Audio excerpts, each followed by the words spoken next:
Chris here, and welcome to my channel. In today's video, I'm going to talk to you about the books I read between November 9th and November 15th. First up, I read Other Words for Home by Jasmine Warga, and I gave this book 4.25 stars. This book fulfilled the prompt Own Voices for Believeathon. So in this book, we're following Jude and her mother, and they have just moved to Cincinnati from Syria, leaving behind her brother and her father because Syria has become a very dangerous place to live. We then have to see Jade adapt to living in this new place with this new life that is so different from the home she misses. So I really enjoyed this book. I really liked getting to see Jade adapt to her new location and figure out a way to fit in to Cincinnati, which is a giant culture shock. I also enjoyed the aspect of her worrying about her family back home and how Jasmine Warga showed that her family was never far from her thoughts because she had so much of her family still back in Syria. And while she and her mom might be safe in Cincinnati, the rest of her loved ones weren't necessarily. And I liked seeing the balance between Jude adapting to her new life and house and school and enjoying some of that, but also showing how she missed aspects of her family at home. I believe this was also told in verse. I listened to the audiobook, so I'm not 100% sure on that, but I believe it's told in some sort of verse. And I really like the way the book flowed and the way Jasmine Warga demonstrated Jude's conflicting emotions about the situation she found herself in. And I just found this to be a really enjoyable read, and I would recommend it. Next up, I read A Knight's Tale by Sophie Kelly, and I gave this book 4.5 stars. This book fulfilled the prompt adult for Phase 10 chooses my TBR. So this book is the 11th book in the Magical Cats mystery series, and in this series we follow Kathleen and her cats, Owen and Hercules, who have more to them than meets the eye. In this book, Kathleen's brother Ethan is visiting town with his band. Things are going well until one of Ethan's bandmates gets into an argument with a man who would like to invest in the town, and he later ends up dead, meaning Ethan's bandmate is now one of the prime suspects. Kathleen wants to help, so she starts to look into things and realizes that Ethan's bandmate isn't the only person who had issues with the investor, and there are a lot more suspects than she anticipated, and it's going to be a lot harder to narrow down who actually killed the investor. I love this series. Hercules and Owens are such fun characters, and they add such an interesting dynamic to this series. And I love Kathleen and how she goes about solving it, especially considering this case hits close to home because she wants to protect her little brother. I also love the story progression because in this series, I mean, it's a cozy mystery series, so you kind of have the flavor of the week, whatever the case is that the main protagonist is solving. But one of the overarching storylines that has been building throughout the books is coming to a head in this particular novel, and I really enjoyed how that kind of played out, and I'm very curious to see where that goes in the next book. So I'm still really loving this series. I thought this was a very interesting mystery, and it was very interesting to see Kathleen struggle with, instead of having a lack of suspects, having an abundance of them. So I really enjoyed this book. I'm enjoying the series, and I can't wait to continue. Next up, I read The Boy, the Mole, the Fox, and the Horse by Charlie Mackesy, and I gave this book 4.25 stars. This is just a sweet children's book that imparts some important life lessons. And we're basically following a boy, a mole, a fox, and a horse. And I don't really want to say too much more than that because it is a short children's book, and to say anything more would give a lot away. But it's just a really sweet story, like I said, that has a lot of wonderful life lessons, and it's got a lot of drawing and whimsy to it. And I definitely can see me recommending this book to the little ones in my life or the parents of the little ones in my life, because it is just a really nice story that I would want to share with the little ones. I enjoyed reading it, and I am glad that I decided to take the time out to read this cute story. Next up, I read The Vanishing by Christopher Holt, and I gave this book 4.5 stars. This book fulfilled the prompt 2-word title for Believeathon. In this book, we're following a dog named Max, who is currently being boarded at the vet as his family is on their annual vacation.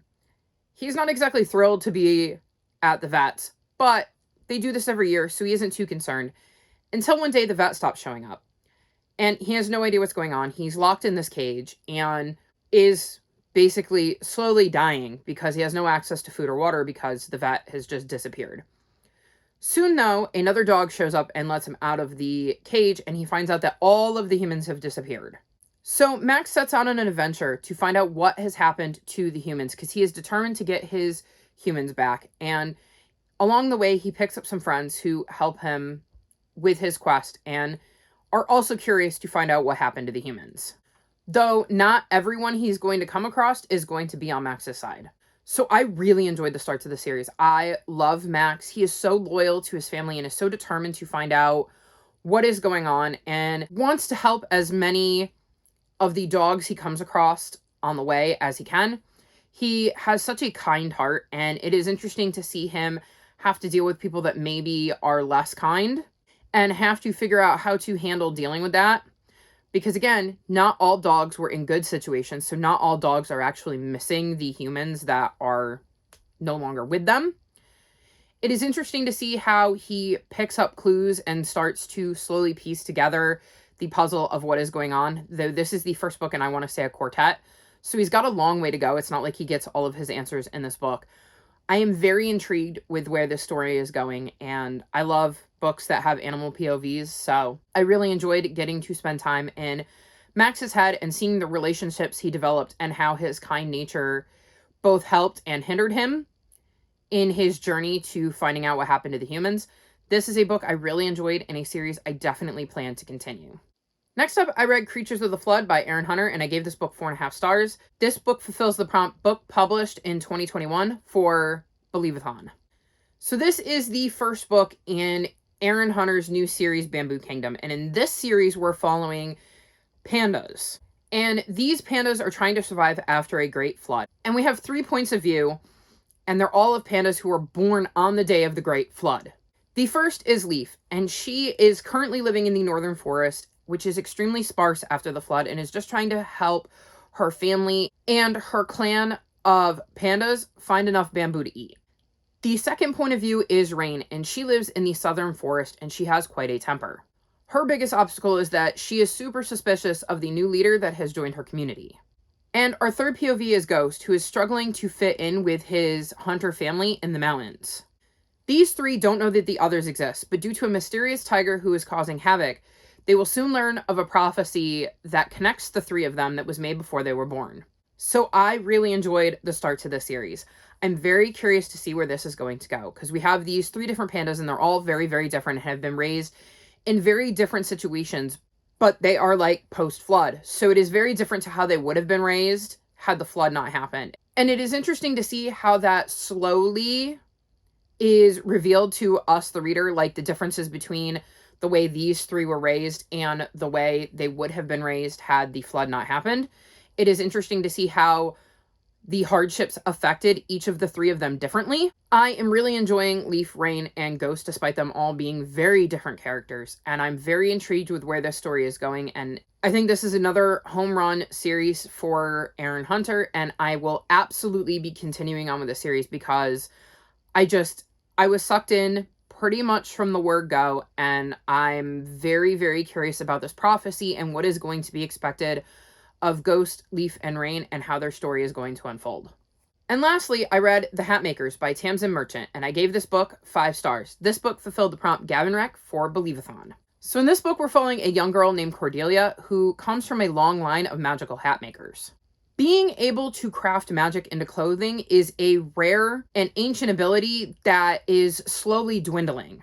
When Cordelia's father is lost at sea while trying to find ingredients, Cordelia is determined that she will find him and bring him home. Her family is currently dealing with an ancient rivalry that is bubbling to the surface between the Maker families, so Cordelia is kind of on her own with this quest to find out what has happened to her father because her family has bigger fish to fry. On top of that, it seems like somebody has set out to create a war between the Maker families, and Cordelia has to figure out who is doing it and why. I absolutely love this book. It is easily one of my favorite books that I read in 2021. I started this book with the idea that I was going to read a chapter or 2, and 60 pages later, I was still reading, and I had to force myself to put it down so that I could go to bed because it sucked me in from the very first page. I love Cordelia and the mystery she is trying to solve. I love the way that magic can be woven into these objects. There are several different kinds of maker families, and Cordelia's family makes hats, but there are others who make, I think, like gloves or belts, stuff like that. There's other families that have the ability to make things, which is essentially the ability to put sort of magic into everyday objects.